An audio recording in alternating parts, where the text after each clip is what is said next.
نہیں ہے. کہا تم دوسروں کے خداؤں کو جھوٹے خداؤں کو برا نہ کہو کیونکہ اگر تم برا کہو گے وہ تمہارے خدا کو برا کہیں گے. سبحان اللہ. اور ایک واقعہ جو ذہن میں آیا کہ نبی کریم صلی اللہ علیہ وآلہ وسلم کے پاس ایک شخص آیا, اس نے کہا کہ میرے والدین جو ہیں وہ مسلمان نہیں ہوئے لیکن میں مسلمان ہو چکا ہوں, اب مجھے یہ بتائیں کہ ماں باپ کا جو اسلام میں مرتبہ ہے اس میں میرے لیے کیا ہدایت ہے. تو چنانچہ دریافت کیا گیا, نبی کریم صلی اللہ علیہ وآلہ وسلم نے کہا کہ کیا معاجرہ ہے.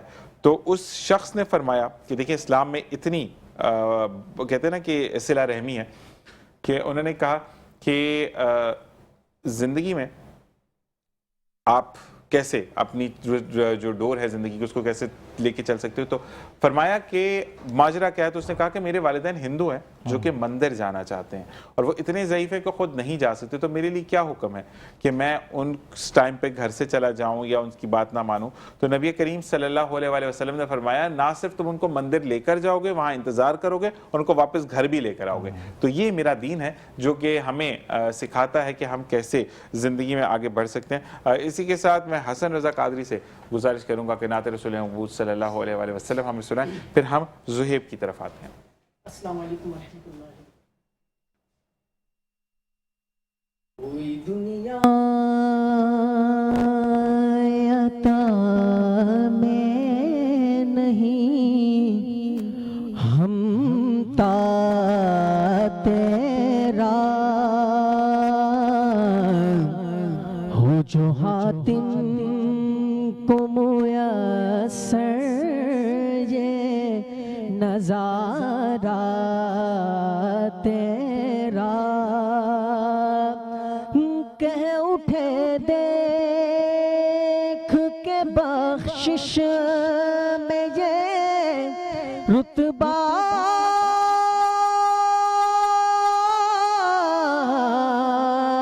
تیرا, وہاں کیا جود و کرم ہے شہبت تیرا میرے آقا, وہاں کیا جود و کرم ہے شہبت تیرا, نہیں سنتا ہی نہیں مانگنے والا تیرا, اور کچھ بشر ہونے کے ناطے تجھے خود سا جانے, اور کچھ محض پیامی ہی خدا کا جانے. ارے ان کی اوقات ہی کیا ہے کہ یہ اتنا جانے. آقا فرش والے تیری شوکت کا علو کیا جانے, خسروا عرش پہ اڑتا ہے پھریرا تیرا, اور کئی پشتوں سے غلامی کا یہ رشتہ ہے بحال, یہی طفلی و جوانی کے بتائے محسال. ارے اب بڑھاپے میں خدا را نہ ہمیں در